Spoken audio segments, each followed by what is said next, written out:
Yeah, they had us the first half. I'm not going to lie. Oh, could be Wayne! I think I got my swagger back. Oh! I love it, baby! Them orange britches. Something about them orange britches. Tennessee wins! That is by Tennessee to one Jennings. Jennings makes the catch. Ball hit high in the air into right field. Going back is Sayre. And Tennessee can say hello, win column. A grand slam in the bottom of the ninth. You can't draw it up any better. We just won a basketball game, and we're very happy right now. Here's McGrath for the win. He got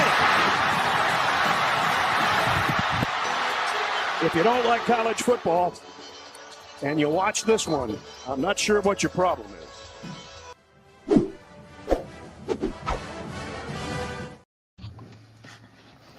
Reddit did to do, and welcome into More Important Issues. It is Friday, November 17th. Thank God it's Friday. I'm exhausted. I'm sick. I don't know if I'm sick. I'm still too much information. And if you see me mute, and maybe it's probably pretty gross to watch. If you see me turn off the camera tonight, it's not to put a Zen in. It's probably to blow my nose. The amount of mucus I've created the last like 5-6 days is insane. Yeah. Create like a whole planet. Yeah, it's insane. But hey, it's Friday, guys. I want to get out here.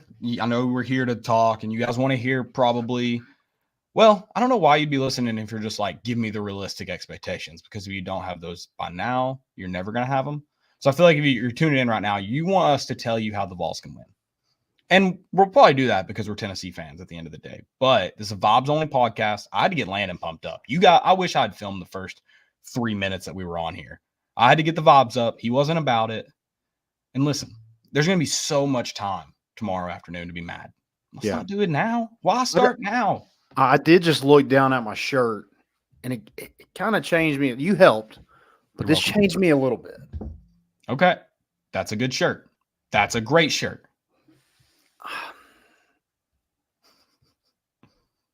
Thinking about it? Chance. Telling me there's a hey, you line up and play the game. This game's not played on paper, Landon. This game's not played on paper. It's also, I mean, thank God it's not played in the streets, because Georgia would be the fastest team in college football. They probably are statistically, I bet. It's too many 5 stars not to be, right? Mm-hmm. Okay. That doesn't work out. Yeah, if this is played in the streets, I mean, sign stealing would be the least of our worries. It's been a fun Friday on that front. I've not had time. Oh, you haven't had time? I figured you'd be the one to give me all the information. I've got a good amount of information, but I do not have it all. I'm going to have to – tonight's is going to be a late night study on everything that's unfolded today. I have some thoughts on what I've read. So, yeah, we'll get into that. I guess like, we should actually have a podcast about, like, this kind of thing and just go into rabbit holes. We do that anyway, but I figured – right. Just like conspiracy theories only. Yeah. Okay. I like that. Believe me. Love that. Yeah, we're going to preview Georgia, though. We'll talk about this game that's coming up. If you'll be there, come swing by the tailgate. It's going to be a good time, as always. Only thing required is a good attitude. Yeah. And probably warm clothes. You should probably wear warm clothes tomorrow. Well, I don't know. It'll probably be 75 degrees. Yeah, I don't know how to dress. I did say like crew necks, but I feel like that's a morning thing, and then it probably comes off. So yeah. Let's see. Let's go ahead and look at the temperature tomorrow at 11 a.m. Supposed to be 57. So you could probably wear a crew neck comfortably. Yeah, it's a crew neck. Yeah. Yeah. Depends on how the sun is. Yeah, it's so weird. Wonder if people are gonna get mad about serving chili again this year. We'll see. I didn't make the call this year. I'd like to note. Wasn't me. Yeah, chili's on the menu. Can't wait. I love it, Petro. Yeah. We'll have that. We'll have hot dogs. Got a lot of hot dogs. So we don't have a certain person coming that consumed like 20 hot dogs. So we have quite a bit. Hopefully. I would tell you to name names, but I don't think you or I know their name. I don't. Or do you? No. Okay. I don't know. Okay. I'm not hating either. Eat the food. Like that's the first time all the food has been gone, and I'm thankful for it. But also didn't see them eat 20 hot dogs, so I don't really believe it either. They were very under the influence. I believe it. Okay. Yeah, I'm with you. That sounds absurd, but I believe it. I was thinking somebody was sneaking like pigs in a blanket, and they're like, I had 20 hot dogs. I'm They're like, not well, lying. in that case, I had 40 because I had 150 pigs in a blanket. Can I give a super, super hot take? Yeah. Pigs in a blanket is the most overrated finger food of all time. That is a hot take. I name a more overrated one. I'm not saying it's bad. I'm just saying not as good as people make it out to be. Yeah. I feel like you have to do them right. Like, I don't feel like. I think that's the issue is there is a fine line. Like you could overcook those things very fast. Yeah. And they get real bad. Like at that point they suck. Yeah. Or you could undercook them, and you don't want an undercooked dog. You definitely don't want that dough to be like doughy. So yeah, it's a fine line. But come by. This is a huge tailgate. This is a huge game. This is a huge game. I'm kind of like not even thinking about it like that. This is one of those like I'm back into like 20, like I don't know, probably 18 mode. I don't expect Tennessee to win. And I know I'm still gonna be mad on Sunday when we lose, but in my mind, I'm like, I wouldn't be mad on Sunday if we lose. But man, imagine the feeling when you win. Like that's kind of where I'm at right now. Yeah. Yeah, it's almost like, yeah, I want to win to like celebrate that, but also just being like having the opportunity to play spoiler. Yeah. Oh, yeah. Which I mean, they would. How fantastic would it be if somehow this win? It would take a few things like Michigan losing to Ohio State, but if this win got like Michigan into the college football playoff in the midst of all this, even with that, the scandal, if they lose to Ohio State, but this win, it wouldn't happen. I'm just saying, Well, even if things assistant played out. coach crying if that happened. Oh, God, dude. I mean, has this been the hardest year for Jim Harbaugh's? Because there's got to be multiple at this point. I mean, he's died 3 times. Yeah. Probably been a good one for Uncle T, though. See, that's one thing I haven't found out. Have we found out? We've got a guy who we think's Uncle T. Is Uncle T Connor Stallions? I mean, we're gonna find out. Apparently, I don't know. This guy's selling $100,000 house to move. This is where the story doesn't track. He buys a $450,000 house though, but he uses that $100,000 instead to put a down payment on it on a $450,000 house, or to put into a savings account. He instead funds a spy ring. Oh, Spire. What's Tennessee up to? Whoop. What's Tennessee up to? No, that's a different podcast, Caleb. my favorite thing about this is that the guy who's suspected to be Uncle T is on the like NIL board of some sort. And so I feel like you can piece together how Blake Corum ends up on Connor Stalions LLC or vice versa. I feel like you can piece that together with that guy being friends with Connor Stallion, maybe funding the spiring, and then Blake Corum's name ending up on an LLC. Like that's not super far-fetched. The signs stealing. Got ahead of myself. We're also going to talk basketball too. Teams headed to Maui. Dude, that field is loaded. Yeah, I it's one of those. I'm like, I don't know if I want to play in this. Yeah, if we win, I feel like if we win this, our fans are gonna be insufferable because they're like, oh, wait till March. Yes, I would love to win in March, but I'd still also like to be good in the regular season. Yeah. Yeah, if we win this, I mean, do we lose? We just keep winning. Probably in the round of 64, Landon. If not, if we're also, I know this isn't on the agenda, but baseball stadium looks pretty sweet. It does look good. They got rid of the field house. house Yesterday. Do what now? I was by there yesterday. Oh, I thought you said you saw it yesterday. I was like, all right, connections. That guy was right. You do know everything. Yeah. I do. I still would like to know who that was. Was that the Connor Stallions of South Knoxville that tweeted at me? Yeah, I guess so. Reveal yourself. My favorite part is like they were like, I can have someone reach out. No one's reached out. Yeah.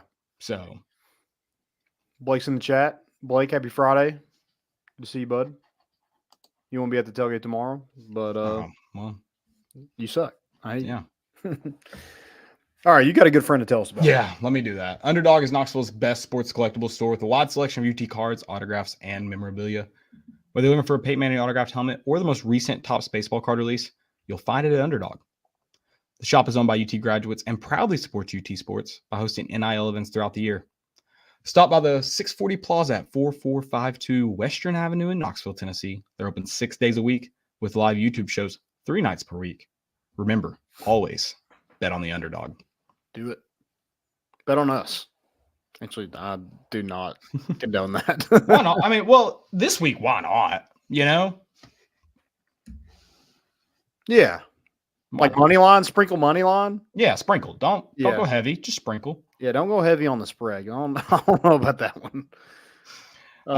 Yeah, I feel like, I mean, probably more so to do with Neyland. This is a game that has to do with Neyland Stadium, I feel like. Yeah, I mean, it's going to take everybody. Great atmosphere, a big recruiting weekend. There's a lot. I mean, I know what you're thinking. It's like, yeah, it's time to stand on your business. Yeah, exactly. Yeah. Last week was a big game and Tennessee kind of fell in their face.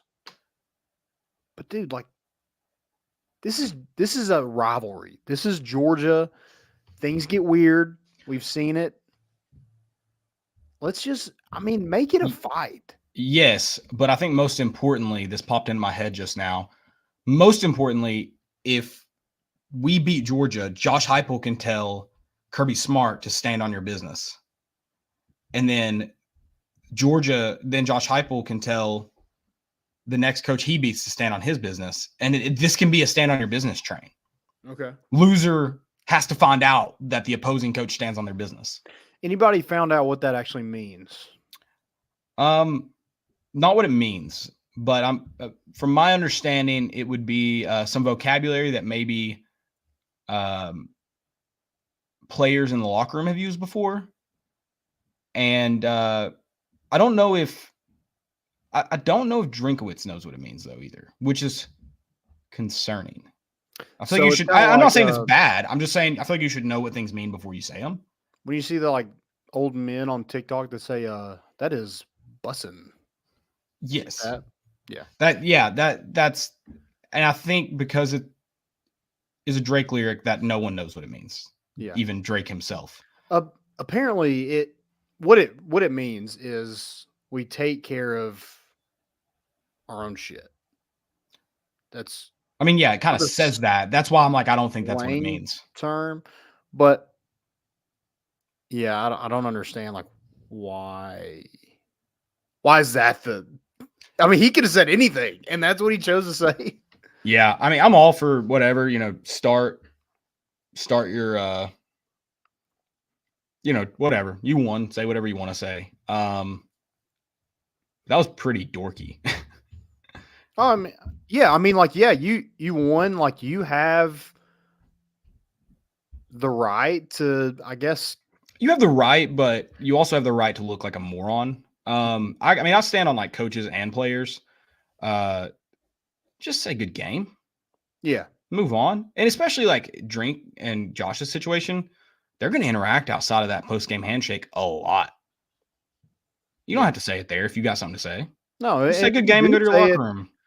Make sure the coach hears you say it. Don't just, we stand on business, Josh, and run off like a scared little bitch. That's what he was. He was I almost wonder if it was just the most awkward moment where he was hyped up and he was like, we stand on our business. And then he realizes I'm at Josh. He's like, Josh, Josh. But he's so just cringy that he, it's one of those, he's laying in bed at night and he's like, oh, he thought I was talking trash to him. Yeah. I don't know. That's how dorky he is. I could see a lot of angles for this. I think it's funny. It doesn't bother me. I think it's weird. I think, like I said, I think coaches who are like, I just beat you, especially coaches, because you didn't play in the game. Yeah. Missouri beat us that bad. They probably would have done it if he was, suspended for 3 games for stealing signs, regardless. So it's really just weird that coaches feel the need to talk trash in the post-game handshake. Again, I'm not whatever. It doesn't bother me. I just think it's an interesting choice for sure. Yeah, especially, he was smart about it, and maybe he knew this or maybe he didn't, but Tennessee does not play Missouri next year. So maybe he thought like, oh, I can get this one up, and hopefully He by is the time smart. we actually play. We've established that. Yeah. Well, he's a dork. I don't know if that Yeah. equals smart. Yeah. Yeah. No, whatever. Funny moment. Where'd you find that video? Huh? Where'd you find that video, anyways? SEC Network. Oh, okay. Gotcha. Yeah, I just don't.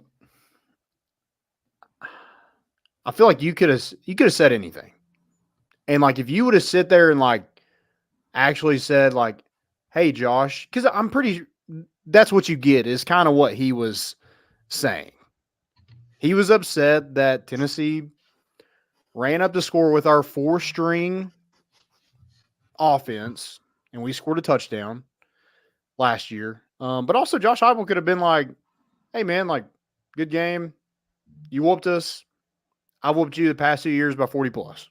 We played our worst game probably ever, and we lost by 29. So, Yeah. I mean, whatever. I'm not great at math, but I know which loss was worse. That was the dumbest game of all time. So let's move past it. Yeah. I am getting mad about the game itself right now. I'll say that.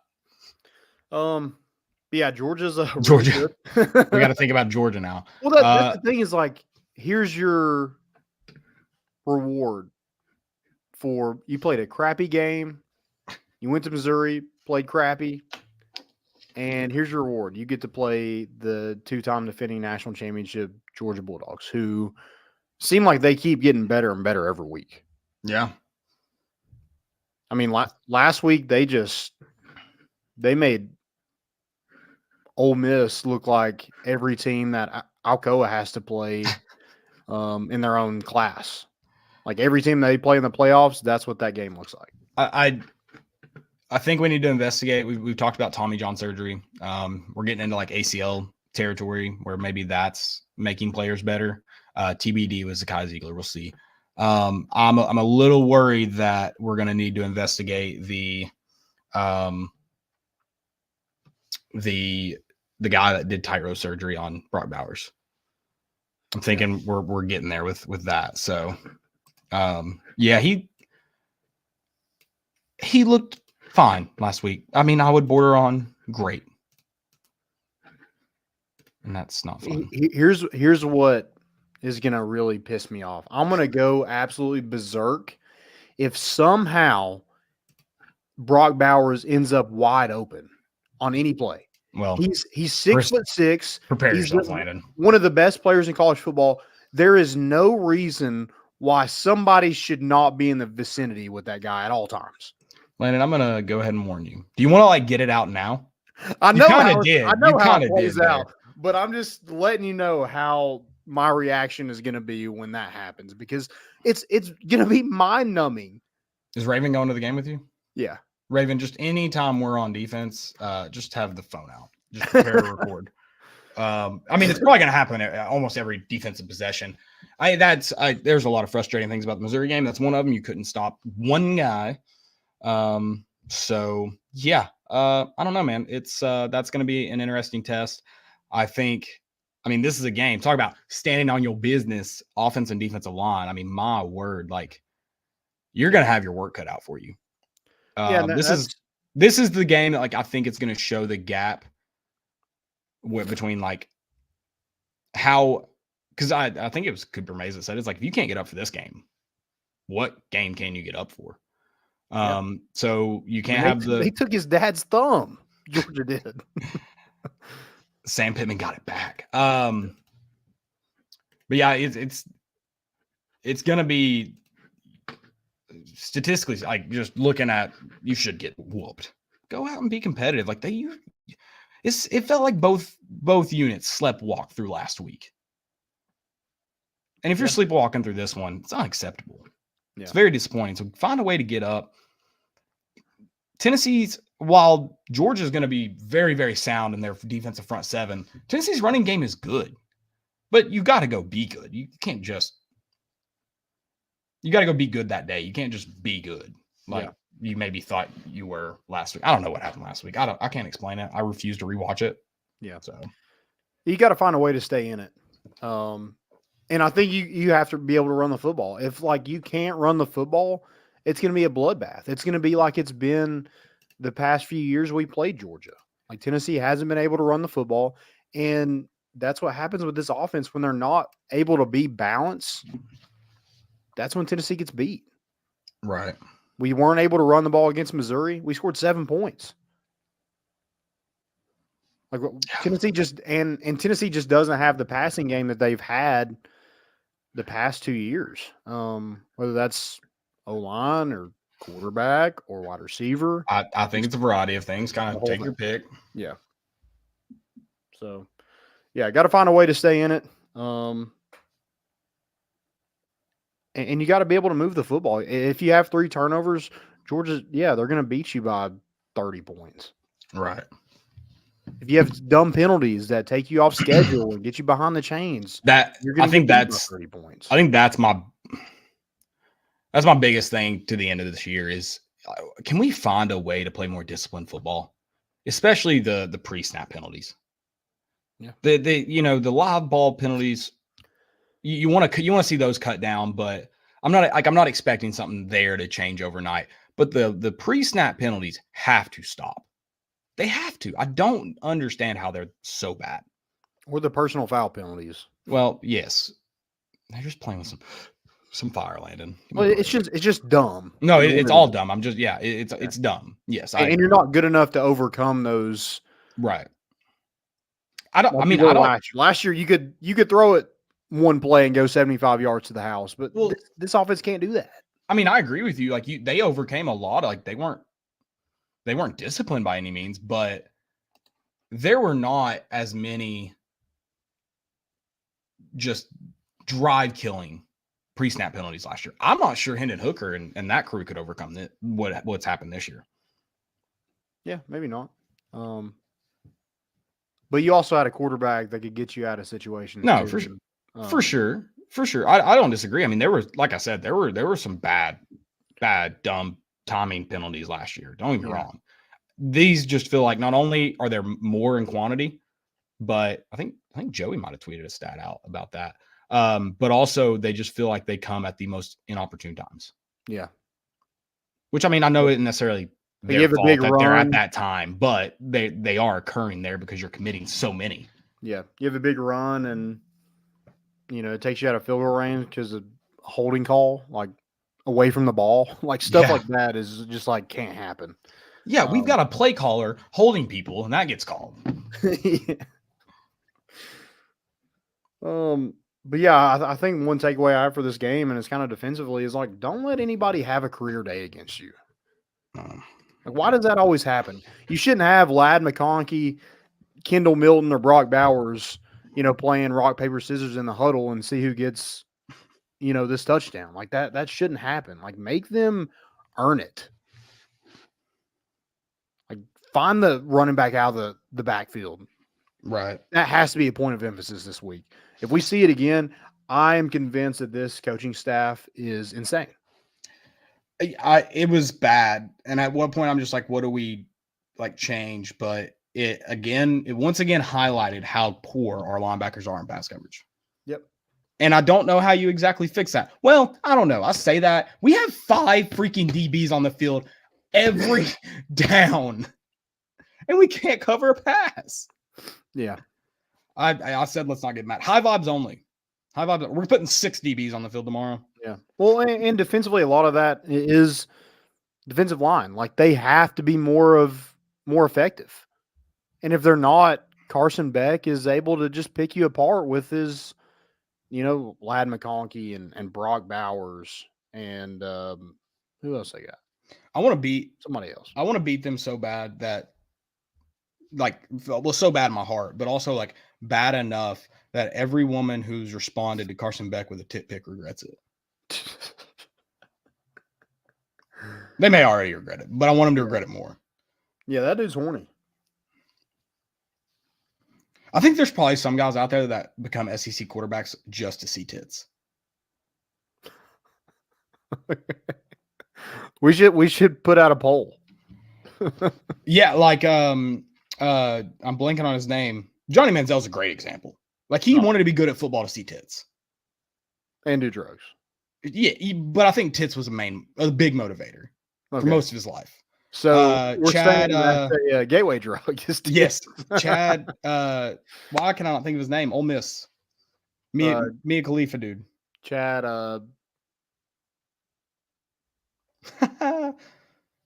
What is his name? Kelly. Chad Kelly. Yeah. Definitely got good at football just to see tits. I think you have to question if every SEC quarterback that's their main motivator because of few people. Maybe. If you don't know what we're talking about, there is a screenshotted picture of Carson Beck. Landon, whether they've seen that picture or not, they know exactly what we're talking about. Okay. Because my theory is correct. I'm just trying to fill in the blanks. All right. Yeah, give more information. There's a Facebook crowd out there too. Might not know what we're talking about. Oh, they know what we're talking about. TITS, baby. But yeah, there's a screenshot of him basically just being overly sexual with, I guess, trying to pick up a female. I hope, maybe. I don't know. It's a good point. I didn't think about that. It's a good point. Yeah. How sad do you think it is that when you're a quarterback, you think you know you're good enough to play Division I football, high level, but you end up at Vanderbilt where you're probably not seeing as many tits. No. And there probably are girls who won't talk to you because you are the Vanderbilt quarterback. Or they think they're better than you and join the football team. Joey, do not get this crap started. I don't know if you just saw his tweet. No one take if you receive Carson Beck's number, do not text it. Don't do it. My God, we not learn our lesson. Yeah. Don't do it. It's unacceptable. I hate everything. Okay. Yeah, I mean, I really don't know what's one thing Tennessee can do really well in this game to win it. I think it's one of those days where Tennessee's got to play. And I think it's not just, I'm not trying to be down about last week. I think there's a talent gap, especially in the trenches where we know games are won and lost. I think Tennessee's defensive line itself is of quality, but I'm not super confident after last week. But I think it's one of those games where Tennessee has to play a perfect game and Georgia has to play, be on a B night, C night. Yeah.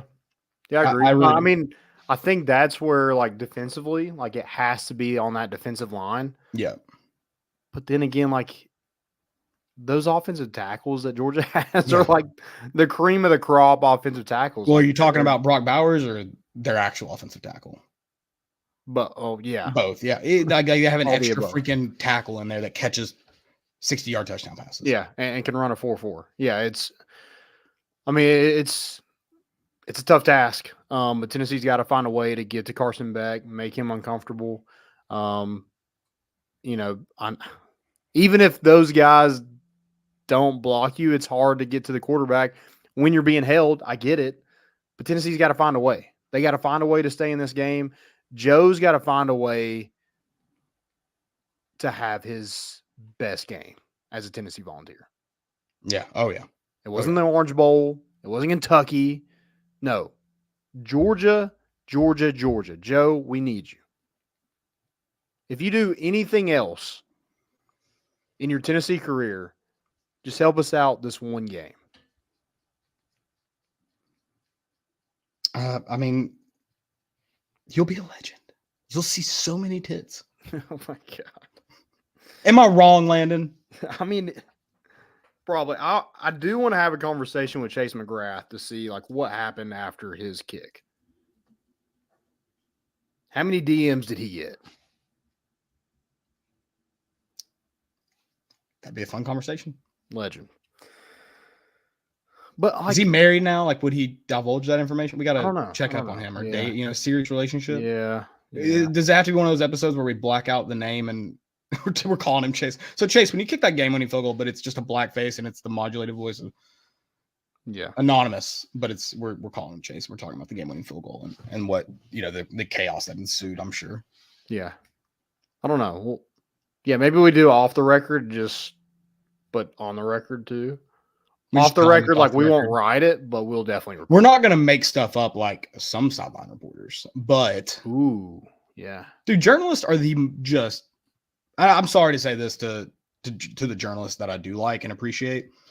Sports journalists as a group and I hope these people hate those people. That the people I like that I think are good at their job that covering teams. The people that are like take it so serious and above all else, it blows my mind. Yeah. Like, how dare she? I'm like, okay, first off, she was joking. Second off, who cares? So she lied that the coach said they got to run the ball better in the second half.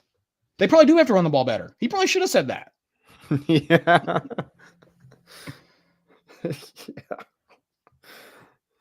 Now, if she came out and she was like, yeah, he said that if they don't win this game, he's going to chop off every single offensive lineman's head, and it's going to be a bloodbath in that locker room, and then eat their hearts. Like, yeah, that's probably over the line. I agree. But defamation. Yeah, I mean, yeah, like, sure.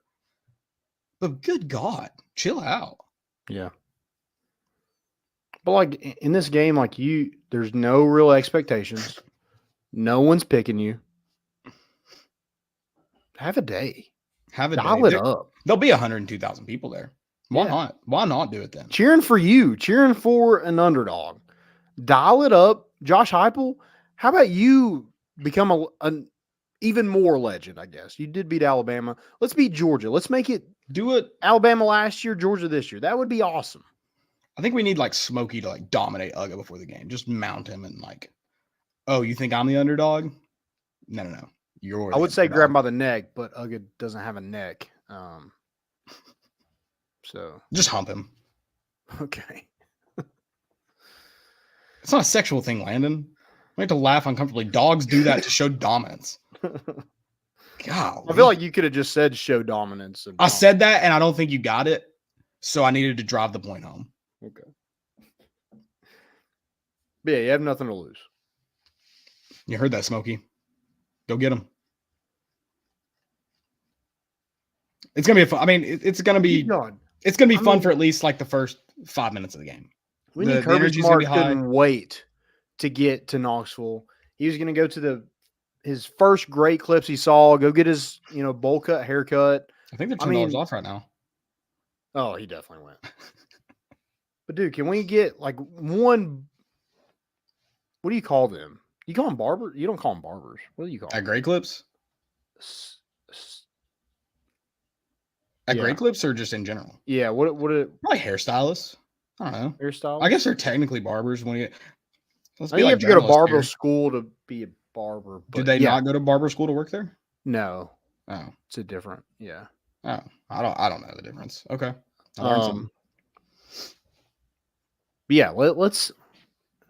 I hope they just like mess it up just a little bit. Like just throw him off his game just a little bit. Also, I can't wait to hear what kind of speech he has saying that he's the underdog in this one. Like, how is he going to convince his team that they're not going to win this game? Yeah. That's what I can't wait to see. I don't know. I don't like that guys like Nick Saban and Kirby Smart say the most, and they probably do this about other teams that they're going to obviously beat. But I feel like with Tennessee, they're like, our guys love this, or love playing Tennessee, blah blah blah. Like they respect them. They say all that because I think it's because those two guys hate Tennessee, which is fine with me. I'm okay with them hating Tennessee, but I just wish they'd hate us a little less. For like maybe they overlooked this week, Yeah, that wouldn't bother. That wouldn't bother me. I think it's a blessing and a curse with the fan base. Like no one forgets about us because they all hate us because we are so obnoxious on. Yeah, no, I get that. That's why I'm like, I can't be super mad. Yeah.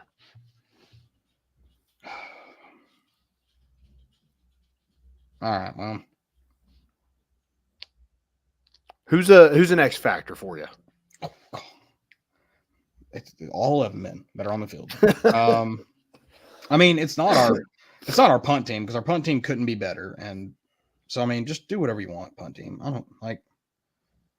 don't care. Can our kickoff team be better? I mean, it's been horrible. Yeah. I mean, I don't know. I mean, it's where do you even start? Run game's got to work well for Joe to be an X factor. And it's probably got to be Jalen. It's probably got to be behind Jalen Wright. I think Jalen Wright is your most important person to have a big game. Like if he doesn't have a big game, like Tennessee has no chance. Right. I agree with that. So yeah, I mean, I guess it's Jalen Wright, but I don't know, man. I feel like there's so many things that got to go right. Yeah, I think I'm gonna go Squirrel. Okay. Kind of goes against everything you just explained, but okay. Well, yeah, I mean, well, like if X Jalen Factor's Wright's like the having, most important. He's the well, crutch. if Jalen Wright's having Crutch. a really good game, like who is the next guy that has a big game for Tennessee to win? I feel like it needs to be the guy in the slot. He's going to have open space. They do have a really good secondary, so getting him maybe matched up with a safety or linebacker is probably your best bet. Yeah, to get some yards over the middle. Joe does have to hit him. But yeah, Squirrel White has a day. Who knows? Jalen Wright, like Squirrel that. White.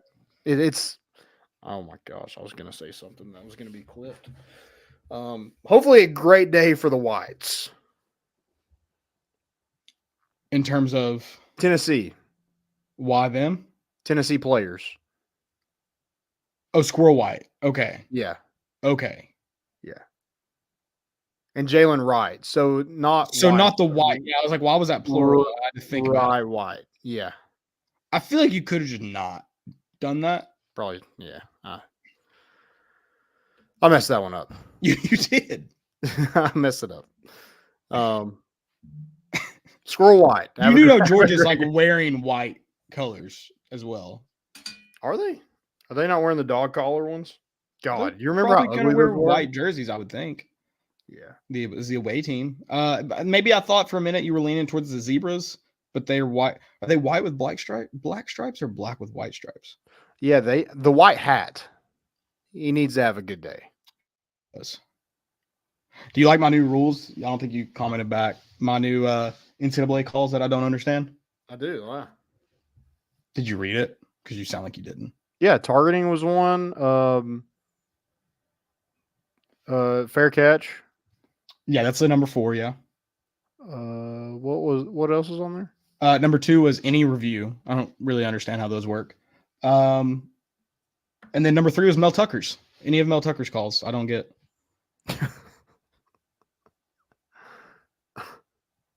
That's a horny guy. Yeah, he is.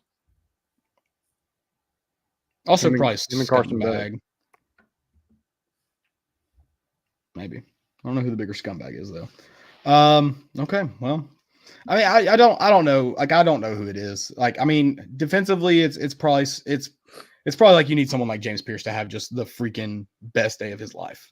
Yeah. Or a linebacker would be great. Yeah. Safety would be phenomenal. Mm-hmm. A corner would be really cool. Yeah. I feel like you're going to get a pretty good baseline of Amari Thomas at minimum. So that's good. It'd be great if he had a phenomenal day too. I mean, yeah, Tennessee's just got to figure out, like, who's the one player that gets them off the field on third down. And I think you're right. I think it is James Pierce and Tyler Barron. Yeah, Tyler Barron's a big third down piece, especially because he comes in at plays like on the interior there, and that's huge. Yeah, and he's forcing the turnovers. He did it that first drive against Missouri. I mean, Jalen McCullough had to step in front of that receiver, but the reason why he threw it faster than he wanted to and kind of short-armed it was because Tyler Barron was in his grill. Right. All right, let's we kind of talked about Drinkwitz already. I mean, that was just it was just kind of a pansy move on his part to run away as soon as he shook Josh Heupel's hand. But whatever, that game's over. Tennessee's moving on, just like Josh Heupel said. We're moving on. Josh Heupel said he didn't even hear it, so I thought that was funny. They asked him about the Drinkwitz thing. Yeah, he said he didn't hear him. He didn't hear him. Of course he didn't. I mean, there's no way. No. College football. Yeah, let's talk about it. We do have to do prediction. Okay. Real or like our hopes? Yeah, let's go real. We'll go like. No, it's Friday. It's not even Thursday. Let's come on. Let's get weird. Let's get weird. 17-0 10. Oh my God. We're going full on Big Ten. Think about the last big game we won in Neyland.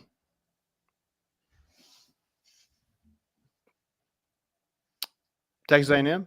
Yeah. Okay. I thought you were talking about like Alabama. 17-13. We're going complete opposite of 17-13 botched extra point. I don't know how that botched extra point happens. High snap, low snap, blocked, kicker slips, grounds crew, wink, wink.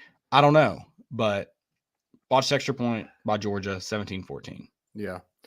I mean, just looking at like last week and what Georgia did and what Tennessee did, I don't know how this line's at 10. Yeah. But I'm going. Say your real one. Say it with your chest.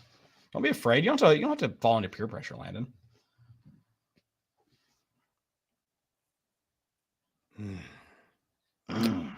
Look at Tim the Toolman grunt. Tennessee wins, it's close. But I do think if Tennessee wins, they're scoring points, and I think Georgia's going to score points. So I'm going to go 35-34 Vols. I've learned my lesson about hoping Tennessee just outscores their opponent this year. So not gonna go real in on one. With you. Like honestly, like a real one. I think Georgia probably wins by like 17, like 34-17. I think it could be worse than that. But yeah, okay. All right. Well, not so exciting college football slate this weekend. Yeah, what? Tennessee against Georgia.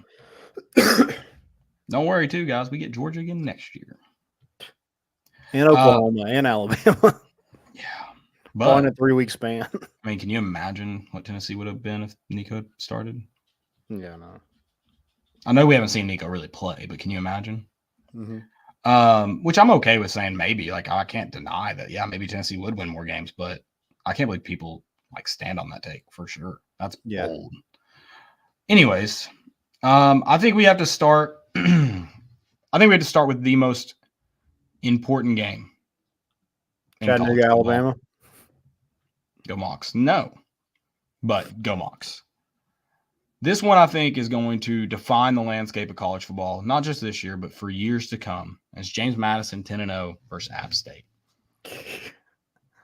Go Dukes, baby. Go Dukes. And College Game Day is going to be there. So, A College Game Day can be there, but they can't play in a postseason game. Kind of crap. So, correct me if I'm wrong. The college football playoff, like, technically isn't like an NCAA championship, right? Like, it's a college, like, technically football doesn't have an NCAA champion because it's the college football playoff committee and the college football playoff that awards champions, right? I guess. And I understand, I know people are, Kilby, you're an idiot. They follow NCAA, like, rules to get there. But technically speaking, couldn't they say, F that, we're going to let James Madison in? Like, technically speaking, couldn't they? And I think Michigan fans were kind of throwing that idea out there if Michigan got a postseason ban. So I feel like we should start throwing that out there for James Madison. Yeah. I just don't understand. Like, you move up in a conference, you get a postseason ban. That makes no sense. Like, you didn't do anything to it. Like, why is the rule in place, I guess, is my question. So the rule on, like, the surface does make sense because they don't want teams to jump and essentially, like, get too far ahead of themselves. Say we're at a really good spot here and then find out how much money and resources it takes to run an FBS school, an FBS program, and then shortly, like, soon after, fall apart. But also that rule's in place because most teams, their first year in FBS football, they still play like an FCS kind of like hybrid schedule. So oftentimes they'll be 7-5, 6-6, but haven't played a true FBS schedule. So like year one makes a ton of sense, which James Madison did not do that, by the way. They played a full FBS schedule last year. Still were not bowl eligible. And then like they only get a certain percentage of TV money. Like they don't get what they would normally get. To essentially say like, can you make it now? And if you can make it in that two-year probationary period and be set up, then – but – my problem with that is they've granted exceptions before for these probationary periods and for people going up. So I feel like if you're going to grant any exception, like this would be a good one to grant an exception. A team that's excelled 2 years in a row, the first 2 years with a full FBS slate. Like they're not playing an FCS schedule. I'm not saying they don't play FCS schools, but an FCS schedule. So it's like I get why the rule exists. I still think it should probably just be 1 year because I don't think those teams can play an FCS hybrid schedule in year 2. If I could be wrong about that, but I don't think they can. So I do think it should just be 1 year if they're going to do that. But basketball's 4 years to go from, but that is Division 2 to Division 1 because there's no split. So maybe that's kind of why, because that's a bigger jump. Yeah. I don't know. I just feel like you're kind of fumbling the bag. Like you're missing out on a really good football team playing a postseason game, right? For something like, I mean, it's not like James Madison like wasn't good before they moved up. Like it's not like out of nowhere. So like, I feel like in year 1 you should be able to like any kind of red flags with not being able to do it. You should be able to figure that out in 1 year and not 2. Right. And going back to you're gonna find out. I don't disagree. And going back to the exceptions part too, apparently one of the things was like they didn't want to like set a precedence, but they already have set precedents granting others exceptions. So that doesn't make sense. But I also feel like, because again, I see on the surface the 2-year probationary period making sense, but I feel like you should be able to sit down, especially in year 2, and go, all right, what goals we want you to reach? Because how do they decide if they come off that 2-year probationary period? So it's like you should be able to decide right now. They had this meeting the other night. What goals do we want you to meet? Did you meet those goals? Well, then we'll let you play in a postseason because you can earn money there, which is good for your program exposure. Like it would be overall good, but you're just hindering not only college football as a product, but also James Madison's football program. So it doesn't like it. The rule is meant to help people, but you're enforcing it to hurt people. Yeah, and that doesn't make sense to me. It's not hard to say, and it's supposed to be a probationary period, not a suspension period. Can't you like come off probation early and stuff if you meet certain requirements in the sense of like a legal probation, like if I have a PO? Yeah. Also, like good playing behavior. in a postseason game, doesn't that help your program? That's what I'm saying too. Like you should, if you have met certain milestones, we should use logic, is what I'm saying. Instead, they go, we have this rule, we're following it to the letter of the law, done. And I think the rule just needs to be changed where it's like, we're going to meet twice a year while you're on your probationary period and determine like milestones you've met, and we can remove some of the probationary restrictions. Like the TV contract thing, we can't remove that restriction because, that stuff's written out. So like that, you're going to have to live with that. And I'm okay with that. I still think it's a little dumb because, again, like you said, money just helps programs.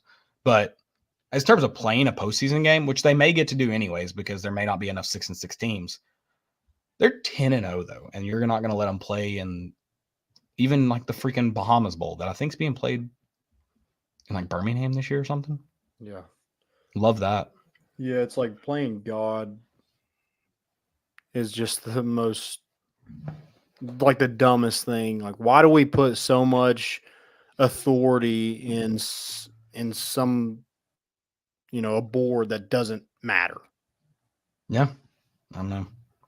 And just let them like dictate. Oh yeah, he's good. He's a high quality quarterback going from Georgia to Ohio State. He's good. Let's let him play.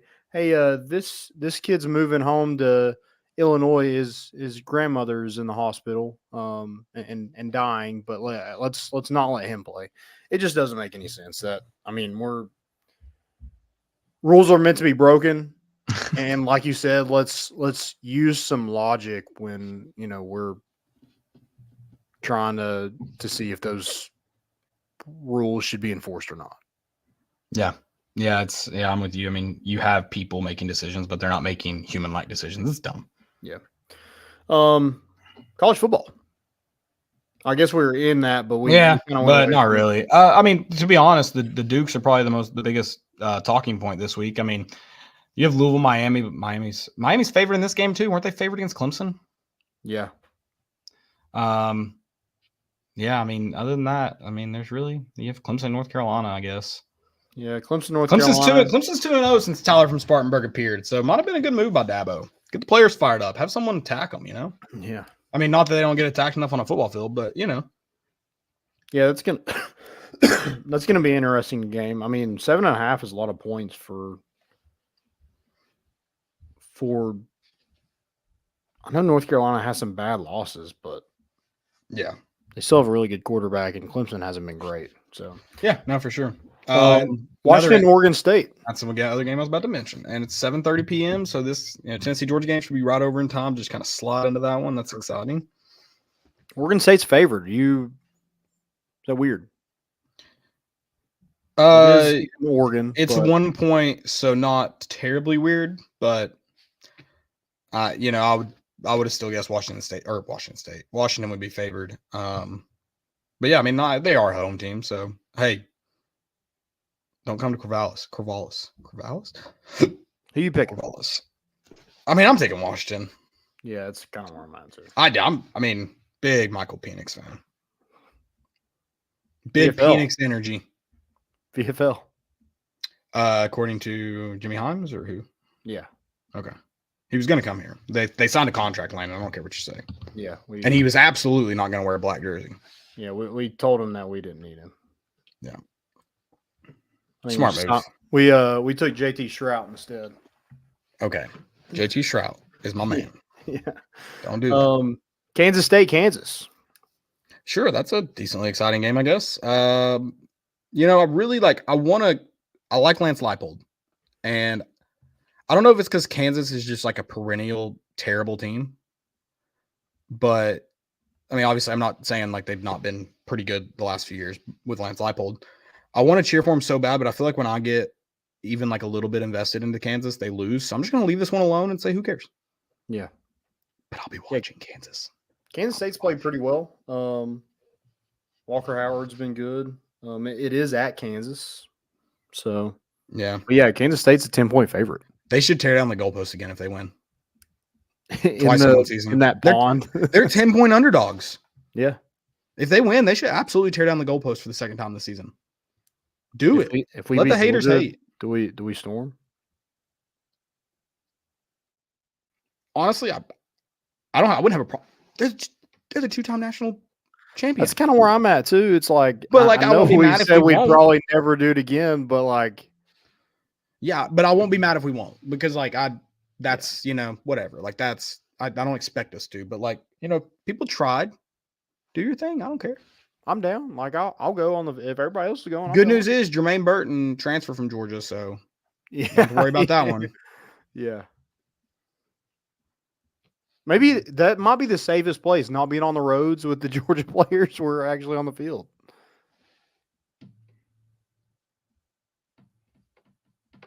Utah, Arizona. You really interested in that game? Not really. Okay. That's fine. I get it. I saw a top 25 matchup, but I'm going to be honest. I don't care. Do not care. The Utes. That's a cool name, by the way. The Utes? The Utes. What is a Ute? I believe it is a Native American tribe, similar to the Seminoles, I believe. Okay. Don't they have like a Native American, some type of logo? Like a feather, maybe? Yeah, maybe. Just two U's. The state of Utah derives its name from the Ute Indian tribe. Look at me. There you go. That is geography, history, and culture, all wrapped up into one. Did you see the over-under of the week? It's Iowa again, in case you're wondering. 31.5. Iowa versus Illinois. Okay. Hammer. Iowa's a 3-point favorite. Do not touch. In Iowa City. Is it at night? It is at 3:30. Big fan of Iowa City at night. Any other time of day. Yeah. All right. Well, that's all college basketball. Let's talk some basketball. Or that's all college football. I think I said basketball. You did, but it's okay. College or basketball. Because it's funny. And this is probably for most fan bases right now. I haven't watched. I'll take it back. I'm watching Houston, Utah right now, but I haven't watched like any other college basketball yet besides Tennessee because it's basketball season and like in the sense of like I'm a Tennessee fan, it's basketball season. But in terms of college football fan, or basketball college basketball fan, it's not quite basketball season yet. Yeah, I'm with you. And usually I would probably say for me, college basketball really like where I'm watching it several times a week. It's not really till December. Big games or January, late December, early January. I'll watch the big games, but this week's going to be fun. Obviously, Thanksgiving week's always fun. And you could almost say it starts this week, but then you have like a month break where I still watch very casually other than Tennessee games. So like for me, it's not started yet. So we're done with college basketball. Now Tennessee basketball. Yeah. We do have a question about this basketball team. Go ahead and get to that. It's our friend Ethan Cundiff. He said, what do y'all want to see from the B-ball team in Maui? I'd like to see more consistency offensively. We've still had those dead periods where we don't score. Yeah. This really doesn't have to do with like the players themselves. I would like to see, and I understand, and I think you had a tighter rotation at Wisconsin for the most part, but I'm so curious about what this rotation is going to look like. I would like to see that in Maui, and you should see that in Maui because you're playing really good opponents. Yeah. Yeah. I'm excited to see that. I'm excited to see just kind of the matchups. And then what does Tennessee look like? But guys like number 1 Kansas, number 2 Purdue, number 4 Marquette, number 11 Gonzaga, UCLA, Syracuse. This field is loaded. So how does Tennessee compete for basically a whole week against those teams? Not much rest coming in between games. How does Tennessee look?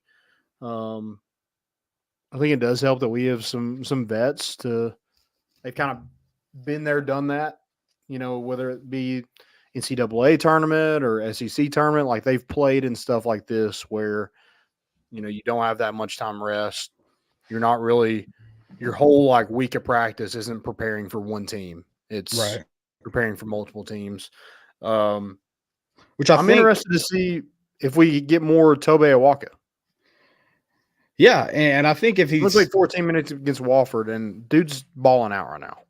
Yeah, I don't know what the entire deal is, but I think I wonder if his early offensive struggles this year were also kind of how it looked on the practice court. So I'm thinking he'll earn more minutes the way he's been playing the last 2 games. And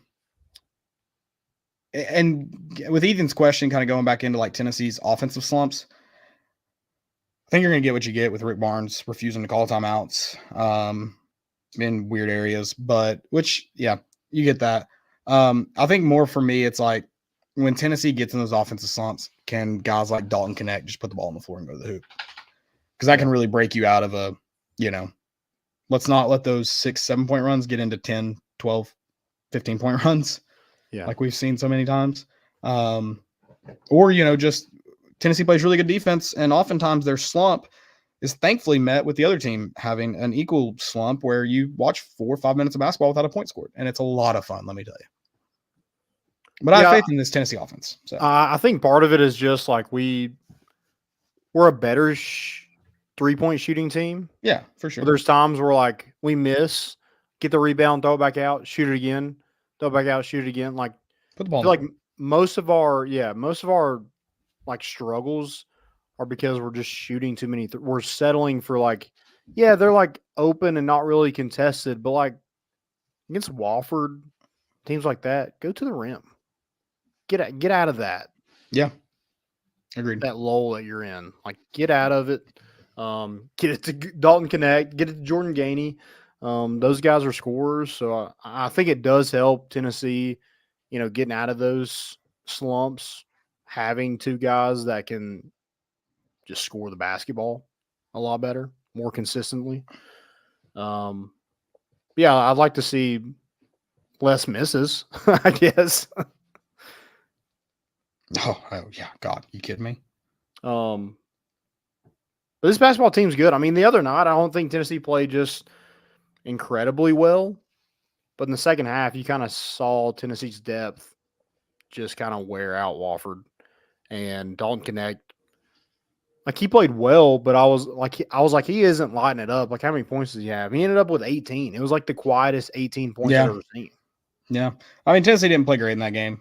They played a good lower level opponent though too. So yeah. And shot 40% from three and was 17-23 from the free throw line. Like, they're getting to the line. I think that was the most frustrating thing last year, is like Tennessee's not getting to the free throw line and we're not hitting 3-point shots. So like we have zero offense. yeah. I mean, we tried that Iowa football it every single game, it seemed like. Yeah, I think part of it is, I mean, that Tennessee's got to be tired very often during the game because, I mean, the defense might be better, which is good. I like listen, I like a good defense. Yeah. I don't know about you. No, this is an exciting tournament. Syracuse that is Monday, At like 2:30. Yeah, that sucks. Yeah, I mean, that's how it goes. And then you have that Wednesday night game and then Thursday Thanksgiving game. That's how it goes.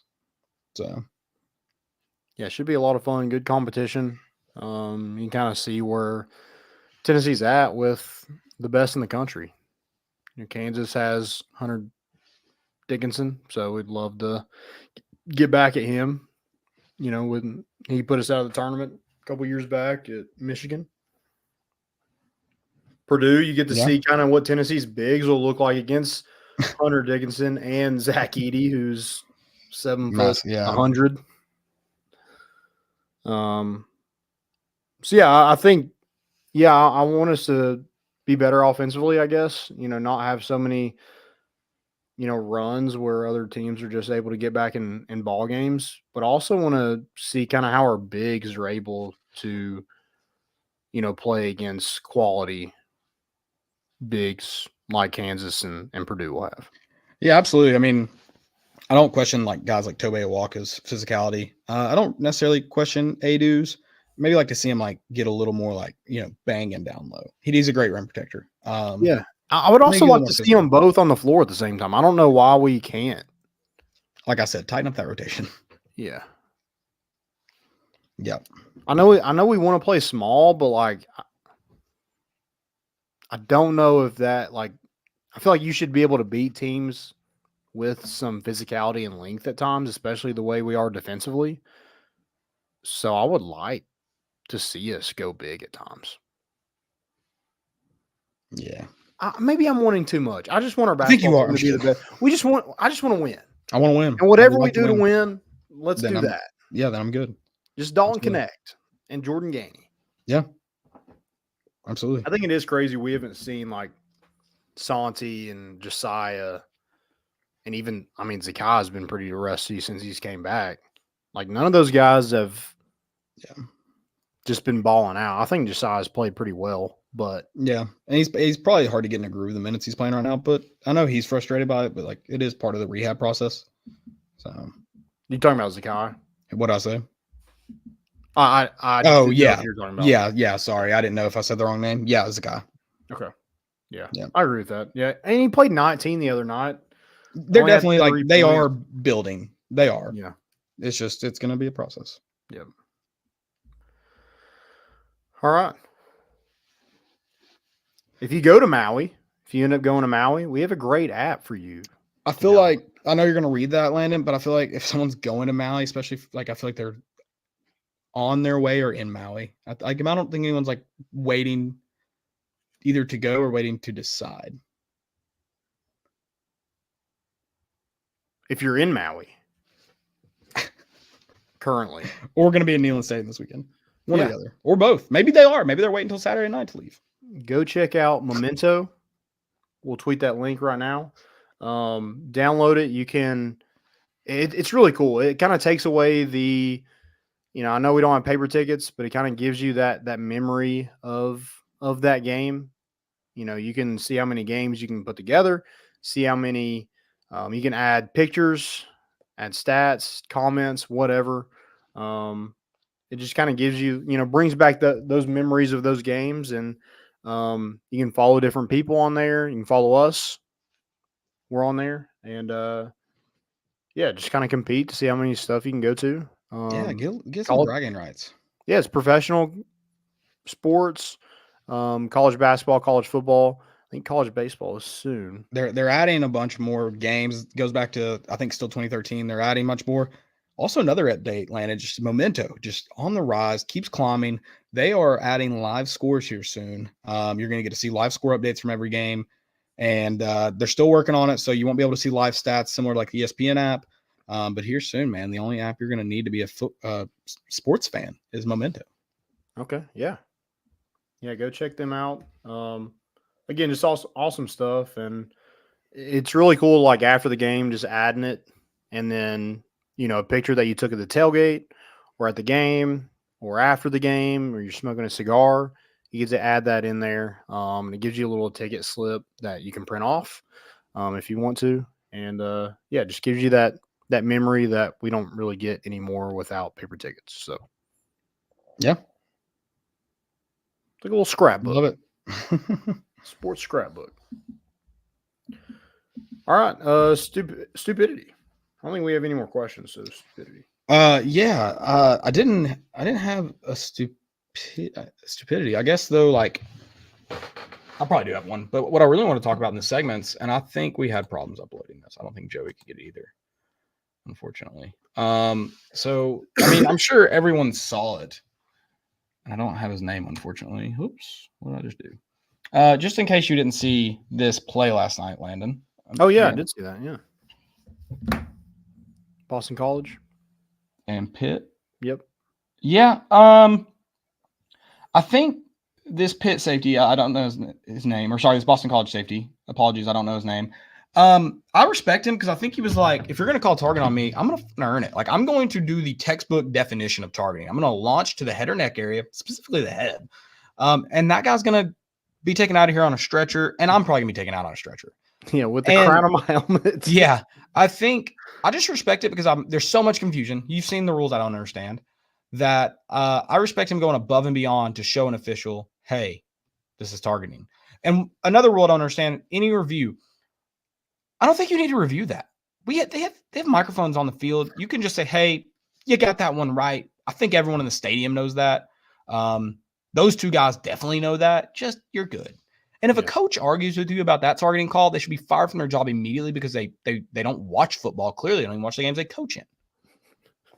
That was awesome. I mean, I respect it. An insane move to just go full like fish out of water. Didn't even use he didn't use his arms. No, it was just a complete sailor dive. Yeah, like, I mean, like, that is like, he looked like a 4-year-old. And I don't know why they put 4-year-olds in 4 pads, but or in full pads, but you know how like 4-year-olds, like, they say it's bad for football to put like helmets on them because people use it as weapons. Like, he was a poster child for that. Yeah. It's hard to argue when there's plays like that in existence. When someone said, if you can't eject someone for targeting eject someone for targeting for this call, like, how do you ever do it? And I was like, oh, it's going to be a hard hit that we see, that I'm like, I don't know if that should be out of the game, depending on that one. I was like, holy balls. Like, what are we doing? Yeah. Yeah, that's the textbook one. I feel like if they're not that egregious, they shouldn't be targeting. That is the only one that can be targeting. I'll say there might be some more egregious ones out there, or some less egregious ones that are still targeting. But I'm kind of with you in the sense of like, that should probably be like a couple game suspension for his own safety.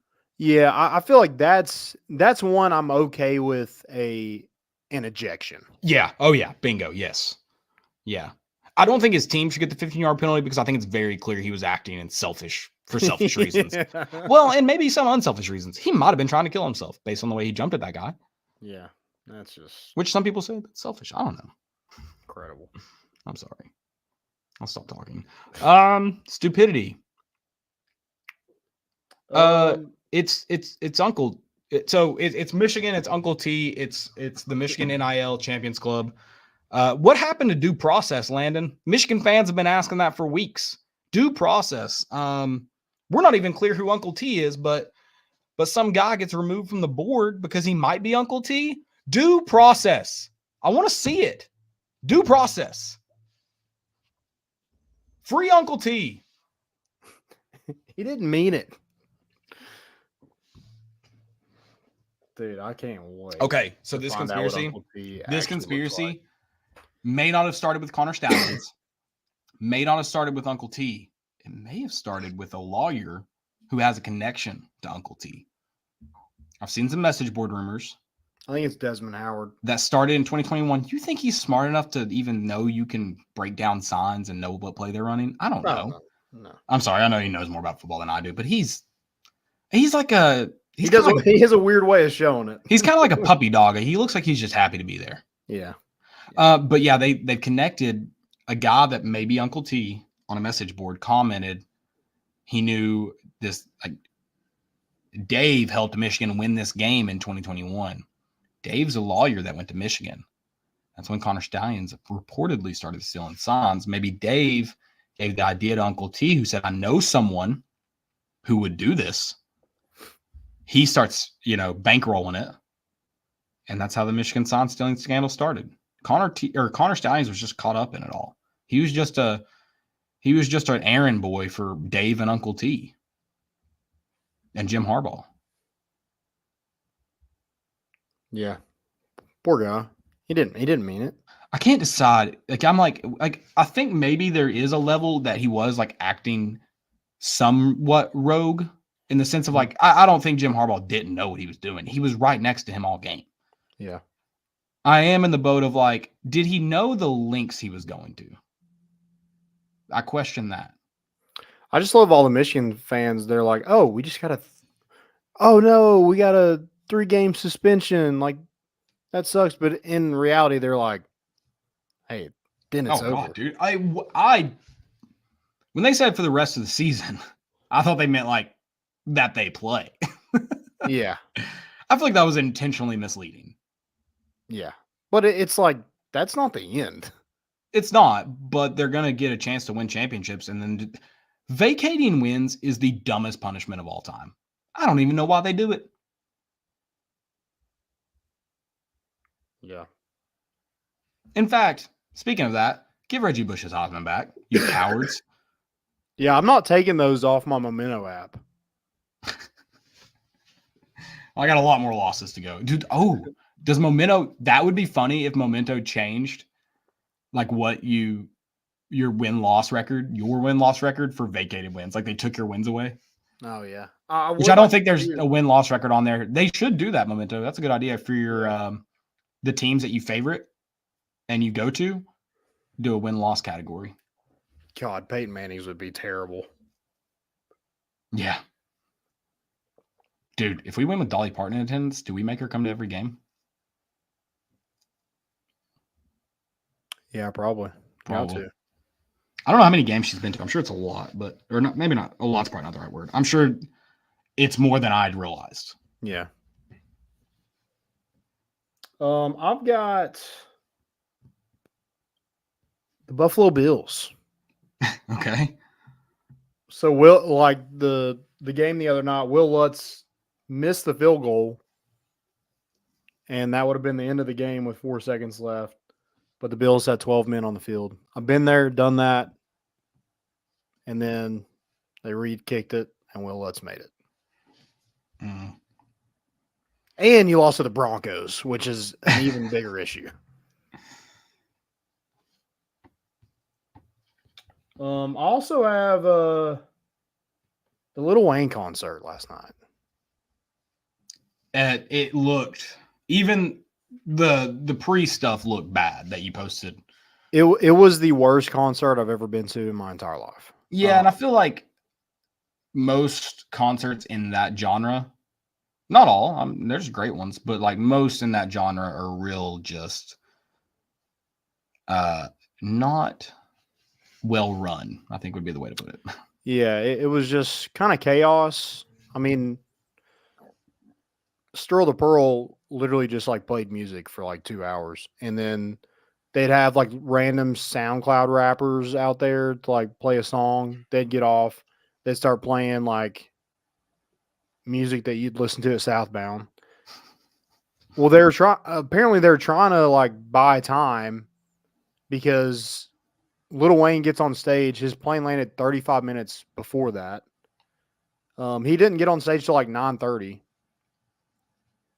He sings 45 seconds of songs. Like he does 45 seconds songs, goes to the next one, goes to the next one, takes a huge break, brings in Young Money, like his record label, brings in like young up and coming artists to do a song. And then he goes back and does he probably performed for 45 minutes, maybe. How many blunts did he smoke in that time period? There was one. He Just one? literally there That's was like a amazing, big honestly. silence. He's like, sorry, I'm watching the football game. He was watching the Bengals and who were they playing? I just blanked. Oh my gosh, who did they play? The Ravens. Yeah. He was watching that like while on stage. Who's he a fan of? He's a Packers fan. But he was just watching. I guess He's a football guy. I don't know if he was like betting on it or what, but man, like what a crappy concert. That's a show I would have like Lil Wayne's a show I would have like wanted to go to. I was supposed to go to Turnpike last night, but I ended up making it, unfortunately. Which I heard they put on a great show. The 45 seconds of the songs, great. But like he didn't do a single like full song. Have others echoed this sentiment, or are you like old man angry? Like, is this a common thought? I just don't know. I'm asking. I mean, my wife said the same thing. I don't know what everybody else. I was just curious if like you talked like to people that I've been to like really good we went to Wiz Khalifa. Oh yeah, there's good concerts. No, I wasn't even a huge fan of Wiz Khalifa. I thought it was a good concert, but like, and I love Lil Wayne, but man, that was the worst. I mean, it was just poorly ran. It was just like, well, and the setup looked like one of the, for a concert that probably wasn't cheap in Thompson Boyne Arena, like the stage, the lights, like it was not well done. That's what I like. It just wasn't well done. It seemed like. Yeah. It just seemed like it was very it seemed like very last minute. Like, like the tailgates when we're just like, we don't really want to do a tailgate. We'll just throw a table out there. Yeah. A little bit of food. Like that's kind of what it seemed like to me. Just like very last minute. Hey, we'll try to sneak this in, maybe steal a couple bucks and be on our way. Respect. Yeah. How many people were there? I mean, the whole lower bowl was full. Anybody boo? No, and didn't even do an encore. Nah, I kind of respect that at this point. Encores are getting out of hand. Encores aren't encores anymore. Yeah. Yeah, I will die on that hill. Encores aren't encores. But they just turned the lights on. As soon as he walked off stage, they turned the lights on. Here's another thing I hate about encores, real quick, for a guy that goes to concerts a lot. When people chant encore, and I'm like, they're doing it all. Like this band does an encore. They're gonna do it. Shut up. And then the opposite of that, the bands that don't do encores, and people are yelling it. I'm like, go home. Yeah. Go home. Nobody wants you here. It drives me insane. Now, up and coming bands that were great that night, or people you don't know real well that you're not sure if they're going to do an encore and they killed it. Yeah, let's get an encore out of them. Let's get a chant going. But there's bands that they're going to do an encore, and there's bands they're not going to. Shut up and go home. Like people were real mad when I went to the Tyler Childers show and he did do an encore. And I was like, he famously doesn't do encores. How could you expect that? You thought this night was going to be different of his other 180 shows? He has a baseball schedule of concerts, and you thought this was going to be an exception. Yeah. Go home. I don't know what Lil Wayne's schedule is like, so I don't know what he normally does. I don't either. I'm going to guess, though, if he only played for 45 minutes, probably doesn't do encores. Yeah. I mean, it just seemed like, oh, we got this down. Like, there was no real, like... Was he flying private? Or did he, land on Allegiant 30 minutes Somebody knew somebody that worked at the airport, and that's what they told them. It was like, oh, he just got on stage because he just landed like 35 minutes ago. That's hilarious. Yeah. Still love Lil Wayne, but hey, yeah, Weezy, baby. Yeah, not the greatest showing. Some people aren't live performers. What do you want them to do? Yeah. That's all I got. All right. Yeah, I'm ready for tomorrow. Landon, I'll be over there soon to load up. I run the store first. Okay. Love Cool. you guys. Guys, Don't be there you go. angry. You're not allowed to start getting angry until 3:30 tomorrow at the earliest. That's the earliest you're allowed to get angry. We'll see you in the morning at the tailgate. Come by. Got plenty of food, plenty of drinks. We love y'all. Go Vols as always. We're bringing the boat in, and we out.